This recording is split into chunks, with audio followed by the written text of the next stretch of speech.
2005년 이스탄불의 기적이 일어나며 축구계의 한 역사가 쓰여지는 해였습니다. 같은 해에 그런 리버풀을 응원하던 7살의 한 꼬마는 리버풀의 일부가 되고 싶다는 마음을 먹게 되죠. 그렇게 지켜보는 걸 넘어 이제는 리버풀을 지켜주는 선수가 되어버린 트렌트 알렉산더 아놀드 이야기입니다.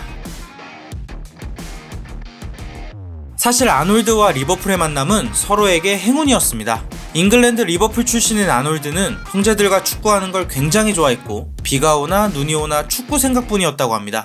그렇게 축구에 미쳐있던 어느 날 리버풀 트레이닝 캠프에 참여할 수 있는 기회가 생겼습니다. 당시 리버풀은 어린아이를 대상으로 아카데미 트레이닝 캠프를 진행하고 있었는데 아놀드의 학교에서도 6명 정도 갈 수 있는 기회가 주어진 것이죠. 역시나 학교의 모든 남학생은 이 캠프에 가고 싶어 했고 어쩔 수 없이 투표를 해야만 했습니다. 당시 유일하게 공정했던 방법은 모자에 이름을 넣고 뽑는 것이었는데 아놀드의 이름이 뽑히면서 캠프에 참가할 수 있었습니다. 바로 이 순간이 아놀드의 행운이자 곧 리버풀에게 찾아온 행운이었습니다. 캠프 첫날 아놀드의 플레이를 지켜본 스카우터와 코치들은 아놀드의 어머니를 찾아가 일주일에 2-3번 훈련하고 주말에 한 번 더 올 수 없겠냐고 물어봤고 그렇게 아놀드는 클럽과 계약해 리버풀 소속이 되었습니다. 하지만 결코 쉬운 길은 아니었습니다. 아놀드는 주말에 친구들을 만나 놀기는커녕 학교 체육 시간에도 친구들과 축구를 할 수 없었습니다. 오로지 집, 학교, 훈련장 이 3곳만 다니며 축구에만 집중했죠. 이러한 희생이 있었기에 아놀드는 더 높은 곳을 바라보며 바르게 성장할 수 있었습니다. 시간이 흘러 아놀드가 17살이 되던 해 본인 인생에 있어 정말 중요한 결정을 하게 됩니다. 이때 당시 아놀드는 오른쪽 윙어로 뛰고 있었는데 곰곰이 생각해보니 이 포지션에선 1군으로 데뷔하는 게 힘들 거라고 판단했습니다. 그래서 코치들에게 자신이 어떻게 하면 1군에 들어갈 수 있을지 물어봤고 그 결과 오른쪽 풀백으로 포지션을 변경하게 됩니다. 그리고 이 포지션 변경은 아놀드에게 있어 최고의 선택이 되었죠. 1년 후인 2016년 10월 25일 리그컵에서 토트넘을 상대로 1군 선발 명단에 이름을 올리며 그토록 원했던 프로 데뷔에 성공했습니다. 이곳 안필드의 열기를 느끼며 클럽의 일부가 되고 싶었던 7살의 꼬마는 어느새 일부를 넘어 안필드를 대표하는 스타로 나아가기 시작했습니다.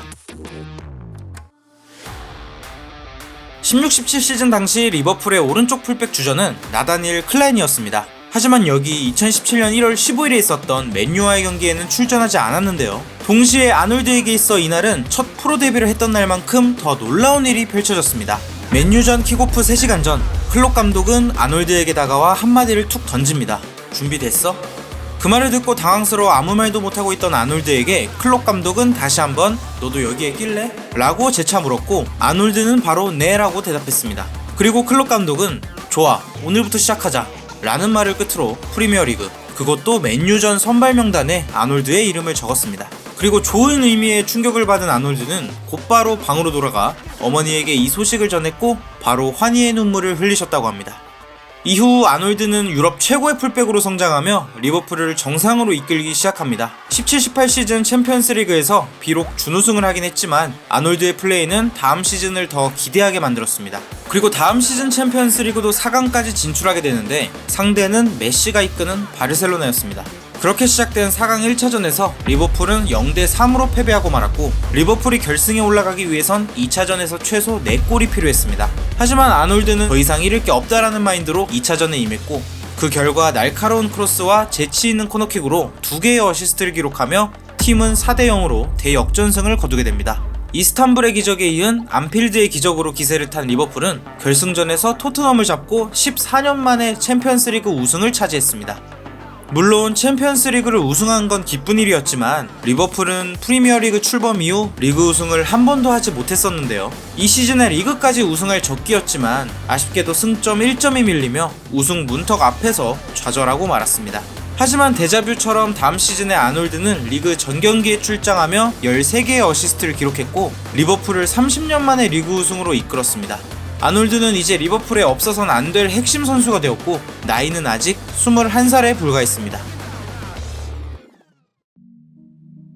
그렇게 오른쪽 풀백의 위치에서 최고의 활약을 보여주고 있던 와중에 2021년 9월에 펼쳐진 안도라와의 카타르 월드컵 지역 예선에서 아놀드는 풀백이 아닌 중앙 미드필더로 선발 출전을 하게 됩니다. 당시 잉글랜드 국가대표팀의 감독이었던 사우스게이트는 데클란 라이스, 칼빈 필립스 등의 선수 이외에 다른 미드필더 대안이 필요했고 그 결과 아놀드는 실험의 대상이 되었죠. 이러한 결정이 마냥 터무니없는 건 아닌 것이, 아놀드는 유소년 시절 다양한 포지션에서 활약한 경험이 있었기에 풀백의 제한적인 자리를 넘어 아놀드의 뛰어난 재능을 더 자유롭게 발휘할 수 있도록 하기 위함이었습니다. 이 실험은 몇 년을 거쳐 유로 2024 본선까지 이어졌지만 결과적으로는 아쉬움이 많이 남았습니다. 물론 경기 중에 아놀드가 치명적인 실수를 저질렀다거나 끔찍하게 못했다는 건 아닙니다. 유로에서 잉글랜드 선수들은 자신이 무엇을 해야 하는지 모르는 것 같은 느낌을 보여주고 있었는데, 거기서 아놀드가 제일 눈에 띈 것뿐이었죠. 미드필더 자리에서 더 특별할 수 있다라는 사우스게이트 감독의 초기 주장과 달리 조별리그 2라운드 덴마크전에서 단 54분 만에 교체당했고, 이후 결승전까지 단 15분도 채 뛰지 못했습니다. 그렇게 아놀드를 미드필더로 기용한 실험은 실패로 끝이 나게 됩니다.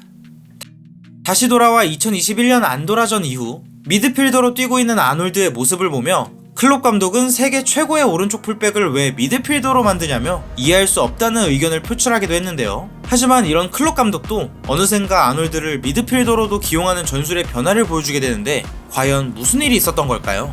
리버풀은 2019년 챔피언스리그 우승을 시작으로 프리미어리그, FA컵, 리그컵 등을 우승했던 클럽이었지만 그 무엇도 정상의 자리에서 영원할 수는 없는 법이었죠. 영광의 시간을 뒤로한 채 22-23 시즌에는 20라운드에서 리그 10위까지 떨어지는 모습을 보여주며 처참한 성적을 기록 중이었습니다. 이러한 부진의 이유에는 여러가지가 있겠지만 한 가지만 꼽아보자면 미드필더 자원들의 노쇠화와 부상 등의 이유로 중원 장악이 버거워졌다는 걸 꼽을 수 있습니다. 이런 미드필더들의 부진으로 인해 수비수들은 직접적인 위기에 더 쉽게 노출되었고, 클롭 감독이 리버풀을 맡은 이래로 가장 많은 빅찬스를 허용하게 됩니다.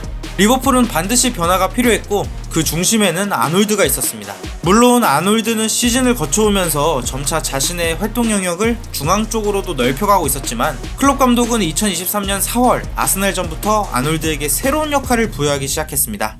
공격 전개 시 수비형 미드필더 자리로 올라와 더블 피봇을 형성해주면 반대 풀백인 로버트슨은 공격 빈도를 줄이고 뒤에 머무르며 백3를 형성해 이런 3-2-5 포메이션이 형성되게 만들었죠. 이렇게 미드필더의 숫자가 하나 더 늘어났기에 앞에 있는 이 두 명의 미드필더는 더 높은 위치에서 공격 작업을 도와줄 수 있는 동시에 수비 부담을 덜 수 있는 이점이 있습니다. 아놀드는 직선적인 움직임을 가져갔던 시절에 비해 더 넓은 피치에서 자신의 재능을 뽐낼 수 있게 됐고, 이는 실제로 수치로 나타나게 되는데요. 아스날전 이후, 그러니까 23년 4월 9일에서 5월 7일 한 달간 아놀드는 어시스트 1위, 기회 창출 1위 등 여러가지 수치에서 1위를 기록했습니다. 아놀드는 단순 풀백을 넘어 계속해서 진화하는 모습을 보여주고 있었고, 리버풀은 전술 변화 이후 7승 3무 0패를 기록하며 최고의 변화를 보여줬습니다. 이제 축구 속에서 빠져나와 현실 속 이야기를 해볼까 합니다. 아놀드는 지금까지의 커리어만 보더라도 성공한 축구 선수라고 할 수 있고, 아카데미에서 프로로 데뷔한 몇 안 되는 선수 중 한 명입니다. 하지만 잉글랜드 프로축구선수협회 통계에 따르면 9살에 아카데미 입단을 하는 유소년들 중 99%는 프로에 데뷔하지 못한다고 합니다. 그리고 축구팬들은 그 반대인 아놀드 같은 1%의 선수들에게만 열광을 하죠. 99%의 유소년들은 프로에 가지 못한다면 수년간 노력했던 그 시간이 물거품이 되어버립니다. 이러한 유소년들은 클럽에서 퇴출된 후 사회에서 고립되거나 미래에 대한 불확실성 때문에 막막할 수밖에 없겠죠.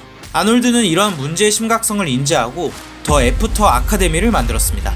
2023년에 설립된 이 아카데미는 경력을 쌓지 못한 채 낙오된 유소년 선수들에게 새로운 일자리를 찾을 수 있도록 도와주며 축구선수라는 직업보다 더 큰 세상이 있다는 걸 알려주고 있다고 합니다. 이처럼 아놀드는 축구장 안에선 리버풀 팬들에게 희망을 주며 밖에서는 힘들어하는 유소년들에게 더 큰 희망을 주고 있었습니다.